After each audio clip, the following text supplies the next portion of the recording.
E aí pessoal, eu sou o Diego do canal Mangás e Mais e hoje trago para vocês finalmente o vídeo de leituras mensais referente ao mês de novembro. E vocês já devem ter percebido, minha voz está um pouquinho diferente porque eu peguei a síndrome da CCXP, apesar de não ter ido até lá. Eu também peguei um resfriado, então é por isso que a minha voz estará um pouquinho diferente aqui neste vídeo. E como nos 2 meses anteriores eu acabei lendo durante o mês de novembro bastante obras, foram 14 obras no total, não em volumes, claro. E para o vídeo não ficar muito longo, eu resolvi dividi-lo em dois. Então hoje eu falarei de 7 obras, são as 7 que eu menos gostei de fazer a leitura. E para o vídeo seguinte eu tratarei das 7 obras que mais gostei de ler durante o mês de novembro.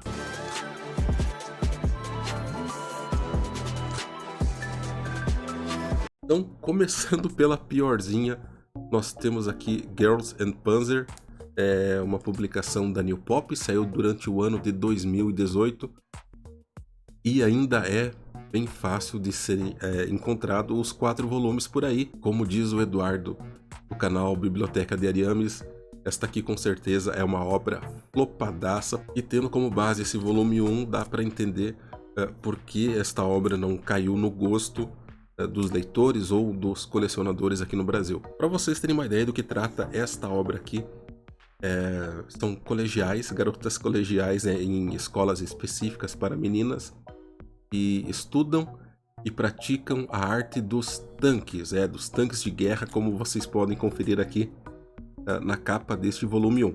Pois bem, uma das matérias durante esse período colegial trata justamente de batalhas entre tanques de guerra. E aqui, quando a gente fala em tanques, são aqueles tanques mais antigos que foram utilizados durante a Segunda Guerra Mundial. Este mangá aqui é uma adaptação de uma animação que teve, e eu confesso que acabei nunca assistindo. Com relação às protagonistas, nós temos 5 garotas aqui, basicamente, que são as protagonistas da história. A Miho é a protagonista principal, e eu confesso para vocês que não consegui guardar o nome de ninguém. A premissa de se utilizar tanques em uma obra eu considerei muito interessante, foi o que me prendeu a atenção, mas eu não vi nenhuma justificativa para você trabalhar a questão de tanques de guerra, principalmente com colegiais. Lembrando que elas fazem os seus treinamentos utilizando munição. Os tanques recebem impactos dos projéteis das equipes adversárias. Então ficou uma coisa assim bem nonsense. Apesar de eu gostar de comédias nonsense, essa aqui não é pro meu gosto. Eu sei que existem ainda os volumes 2, 3 e 4. Eu já fiz a leitura, mas tenho que basear a minha fala no vídeo de hoje apenas com relação ao volume 1, e sendo apenas com relação ao volume 1, eu posso dizer para vocês que eu não recomendo este mangá. Bom, agora adentrando nos mangás da Mitos Editora, eu li o volume 1 de A Bruxa Noturna, li também o volume 2, e completando a obra, e também o volume 3. Esta obra aqui tem review no canal já, sobre tudo o que com todas as minhas considerações com relação a este material, mas falando de uma forma bem resumida aqui. Conta a história da Maya, e entre aspas, a Bruxa Noturna, e a Mameyama. Elas têm uma relação de amizade, só que essa amizade é à distância, afinal elas moram em cidades diferentes, e basicamente elas passam o tempo todo se comunicando via Skype durante a noite. E daí vem o Noturna do título desta obra, e a Maya usa essa relação com a Mameyama como uma forma de fugir um pouco da solidão que ela vive. Afinal ela não tem outras amizades, não se dá bem com as colegas de trabalho também. E a Mameyama usa a Maya como uma inspiração, afinal ela é uma aspirante a mangaka, então parte das conversas que elas têm servem justamente como um material a ser trabalhado pela Mameyama. Se não me engano, eu disse na review que esta aqui é uma obra que você não consegue muito bem identificar onde é o começo, o meio e o final, exceto se você for classificá-las em volume 1, 2 e 3. Não tem um ponto final, digamos assim, nessa história. As coisas continuam, mas assim, é uma obra mais madura, então talvez faça mais sentido para pessoas que tem uma maturidade maior com relação à leitura. É uma leitura fácil de ser feita, você consegue ler a obra toda em uma pegada só. Não é aquele texto carregado que te cansa, mas também não é algo que vai explodir a sua cabeça, né? Que para refletir muito, né? Apenas algumas questões mais psicológicas relacionadas à solidão, mas também não é nada muito pesado. Bom, e por falar no gênero que envolve psicologia e um pouco mais pesado, eu também li, também da editora Mitos, os volumes 1 e 2 de As Incertezas de Sumizumi. E a obra já começa te dando um murro na cara, porque o primeiro pensamento da Sumi durante esta obra é uma indagação, né? Por que ela está viva? A Sumi é uma garota aí de 24 anos que tem um trabalho de meio período, ela ainda não consegue saber o que ela fará da vida dela, apesar de suas colegas de trabalho buscarem uma relação mais próxima, inclusive com elas enfrentando os mesmos tipos de problemas, talvez não na mesma intensidade e não enfrentando com as mesmas ações, mas ainda assim existe um problema em comum e com o passar desses 2 volumes, né, que a obra é completa em 2 volumes, elas buscam se ajudar, buscam se entender no sentido de buscar talvez não resolver, mas amenizar esse problema. E além da questão da solidão, que também tem na Bruxa Noturna, que tem algo um pouco mais pesado e envolve a depressão e até mesmo algumas vezes pensamentos mais negativos, por assim dizer. Também é uma leitura fácil de ser feita. Se não me engano, tem um pouquinho de moaré em algumas páginas, em algumas ilustrações, mas não é algo que vai interferir de forma negativa na sua leitura, até porque, assim como nas outras 2 obras anteriores, a arte não tem nada de especial, é algo bem comum, se bem que em Girls in Panzers eu acabei não comentando, mas a parte de ilustrações dos tanques ficou algo agradável, mas aqui em Sumizumi isso não se faz necessário, né? O foco não são os cenários, não é a caracterização dos personagens, mas são os sentimentos que são trazidos para a discussão por meio desta obra. Então, dá para considerar essa obra boa, mas não é uma leitura indicada para todos os públicos, principalmente se você de alguma forma é suscetível a alguns tipos daquilo que hoje se refere como gatilhos. Continuando com o material da editora, da Mitos Editora, temos aqui o volume 1 de Feiticeira do Castelo, o volume 2, o volume 3 e, completando a obra, também temos aqui o volume 4. Assim como a Bruxa Noturna, As Incertezas de Sumizumi, a Feiticeira do Castelo também tem vídeo de review aqui no canal. Eu deixarei todos esses links na descrição deste vídeo. E eu gostei da Feiticeira do Castelo, mesmo que exista um gênero de drama sendo trabalhado aqui, parte de fantasia e sobrenatural me chamou bastante atenção. E em resumo, que trata essa história, nós temos a Marie, que é uma feiticeira que trabalha para a igreja. Neste universo aqui apresentado na obra, a igreja e os feiticeiros trabalham em conjunto, né, pelo bem da humanidade, e ela é incumbida de cuidar do tio, ou Theo, que é um jovem com poderes especiais, e esses poderes especiais são chamados aqui de sangue da justa indignação, que significa que ele tem uma capacidade maior de atrair espíritos, e neste universo aqui os feiticeiros conseguem os seus poderes através de contratos que eles realizam com esses espíritos. Então o Theo, ele passa a ser visto de 2 formas, né, por diferentes representantes da igreja. Uma ala entende que ele pode ser uma grande ameaça, porque ele pode também ser controlado por esses espíritos, enquanto uma outra linha de pensamento dessa igreja entende que o Theo é uma grande oportunidade para se fazer o bem às pessoas, afinal ele teria um poder maior para controlar esses espíritos e fazer com que eles de alguma forma ajudassem a sociedade de uma forma em geral. O primeiro volume eu não gostei tanto assim, me pareceu que o roteiro mais voltado para uma espécie de comédia romântica, né?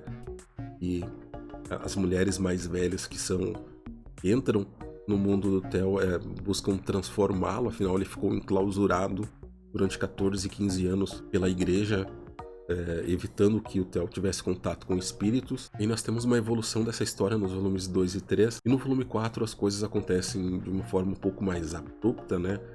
Se encaminhando para o final da história, provavelmente porque o mangá estava para ser cancelado, então eles dão um tempo para o mangaka finalizar a obra. Infelizmente eu acho que esse final não ficou tão bom quanto poderia ter sido. Bom, então dando continuidade aqui, próxima obra é Mao, da editora Panini. Eu li os volumes 11, volume 12 e por fim o volume 13 desta obra da magnífica Rumiko Takahashi. E assim, pela grandeza da autora, este material impresso aqui, ele deveria vir com uma qualidade muito maior. Provavelmente o pior trabalho gráfico que eu já vi em um tanco publicado aqui no Brasil. Tem muito moaré mesmo, principalmente nesse volume 11 aqui, eu mostrarei para vocês. Bom, então o que acontece neste volume 11 que falarei de forma bem resumida.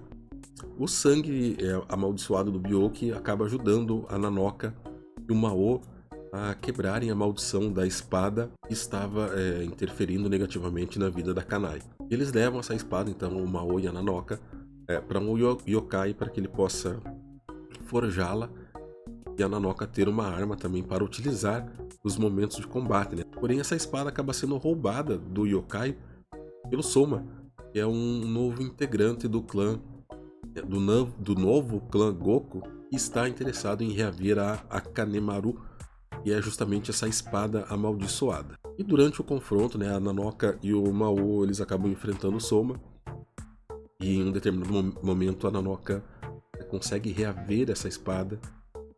E como é uma espada amaldiçoada, assim, as coisas saem um pouquinho do controle, ela fica com um desejo sanguinário, né, de matar o Soma, e então tem todo um desenrolar dessa história aqui do volume 11 que eu não posso contar justamente para não dar spoilers.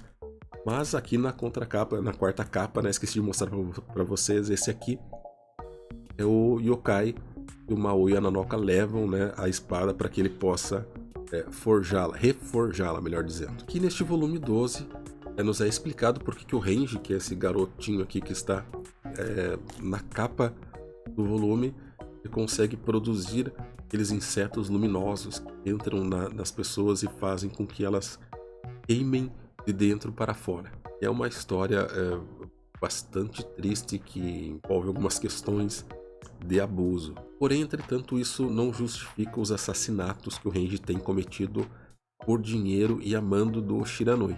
O Mao e o Hyaka, eles confrontam o Renji, né, e tentam destruir esse instrumento musical que ele toca, e a partir desse instrumento é que os insetos são criados. Porém, o Renji recebe ajuda da Mei, que é uma outra integrante do novo clã Goku. E aí, diante da situação desfavorável, a Nanoka acaba desembainhando mais uma vez a sua espada, e as consequências novamente não são das melhores. E além de tudo isso, Byoki, que é aquele ser que amaldiçoou tanto o Mao quanto a Nanoka, né, com o sangue tóxico dele, sangue amaldiçoado, ele consegue retornar a esta linha temporal. Lembrando que antes ele estava preso na linha temporal da Nanoka, né? Seria no Japão atual.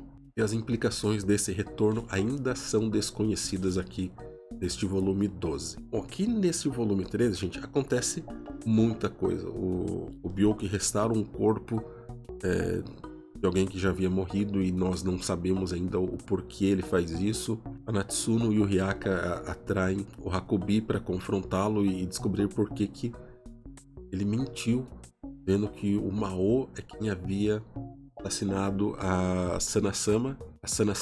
E aí nós descobrimos que não é só o Hakubi que está faltando com a verdade em relação aos eventos daquele dia, né? Mas muitas outras pessoas escondem informações valiosas. Então assim, gente, infelizmente aqui, na minha opinião, o Mao tem sido uma obra bastante ioiô, né? Ela avança um pouco, depois retoma, né, para um ponto anterior, aí volta a avançar e regride novamente. Ah, também tem a questão aqui de uma vila que está sofrendo uma seca misteriosa, afinal as vilas ao redor dela não sofrem do mesmo problema. No meio disso aí, o Renji e a Mei, que são aqueles integrantes do clã Goku, do novo clã Goku, reaparecem ali junto do Mao, da Nanoka, então, e do Hyaka. Não, acho que o Hyaka não tá aqui, eu acho que me enganei. Mas então tem mais um desenrolar aí, que é uma espécie de missão secundária que não importa tanto para a história principal. De ponto positivo, a encadernação melhorou bastante nesse volume 13 aqui. Até o Moaré diminuiu bastante. Eu diria que agora apenas a metade das páginas são afetadas por este efeito não desejado. Bom, chegamos agora à nossa penúltima obra do vídeo de hoje. Eu tenho aqui os volumes 1 de Fairy Tail Ice Trail e também o volume 2. Outra obra que tem review aqui no canal, inclusive um review flopadaço. Fairy Tail Ice Trail é um spin-off da série Fairy Tail. Esta obra foi lançada aqui no Brasil em 2019, então este é um indício de que não vendeu tão bem, afinal os 2 volumes são encontrados com certa facilidade. Lembrando que são completos em 2 volumes também. Aqui nós temos um pouquinho da história, né, do passado do Grateful Buster, em uma linha de tempo ali que vai desde o momento que ele se separa da mestra dele, da Ur, até o ponto em que ele chega até a Fairy Tail e entra para a guilda de feiticeiros. Então, assim, de certa forma é uma história que não há necessidade de você fazer a leitura para entender os acontecimentos, né, que vem na Fairy Tail, na obra principal. Entretanto, serve como um bom fanservice.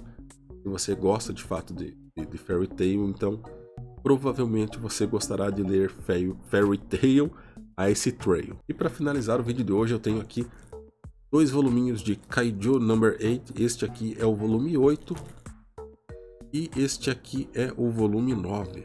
Bom, no volume 8 de Kaiju Number 8, nós temos algumas páginas, né, algumas demonstrações de testes das armas criadas com partes dos Kaijus derrotados. E um desses testes envolve o Reno Ichikawa, que é um amigão, né, do nosso protagonista, do Kafka.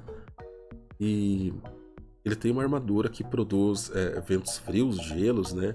Entretanto, ele ainda não tem o controle total dessa armadura. Então, quando ele usa potencial, né, em excesso, isso acaba gerando alguns problemas, né? Com relação ao próprio corpo do Reno, fazendo com que ele sofra até mesmo problemas de fissuras nos seus ossos. E o Kafka mesmo só aparece no finalzinho deste mangá, passando por uma espécie de crise existencial. Ele acaba sendo confortado pelo vice-comandante ali do batalhão dele, da 3ª divisão, que é o Roshi, e agradece ao Kafka, né, por ter salvo justamente a 3ª unidade a qual ele fazia parte. E ainda por cima, né, o Kafka, para salvar os seus companheiros, ele precisou revelar que ele era um kaiju humanoide. Isso teve consequências, né, implicações para ele, que nós vimos principalmente no volume 7 de Kaiju. Dentre as obras apresentadas hoje, essa aqui é o que eu mais gostei.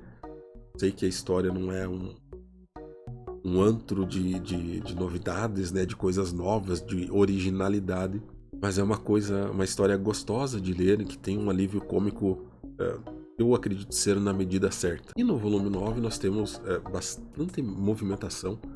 O Kaiju Number 9, o Kaiju número 9, e volta a aparecer e tá cada vez mais forte, cada vez mais chato, né? Um adversário que já vem há vários volumes atrapalhando o nosso protagonista aqui, o nosso herói, o Kafka. E agora ele está no controle de vários kaijus e faz eles aparecerem em diversas partes do Japão. E com isso toda a força de defesa, né, do país ali precisa entrar em combate. E o problema é que existe uma quantidade de kaijus muito maior do que eles podem combater. E aí nós temos dois novos combatentes entrando em ação, né, com suas novas armas, que é a Kikoro, uma arma, se não me engano, da Kaiju número 4, que dá a ela também capacidade de voo, que é uma vantagem interessante. E também o vice-comandante Roshi com arma, né, formada por parte do corpo do Kaiju número 10. Porém, tem um grande problema de sincronização na utilização desse armamento, porque esta arma é a única que ainda contém a consciência do Kaiju. Então, esse Kaiju número 10 e o vice-comandante Roshi, eles acabam muitas vezes discordando, né, de quais medidas tomar para enfrentar os seus inimigos. Isso faz com que o potencial de utilização dessa armadura seja bastante reduzido. E nós vamos ficando por aqui. Se você me acompanhou até o final desse vídeo, parabéns, guerreiro. Muito obrigado. Eu sou o Diego do canal Mangás e Mais. Até mais.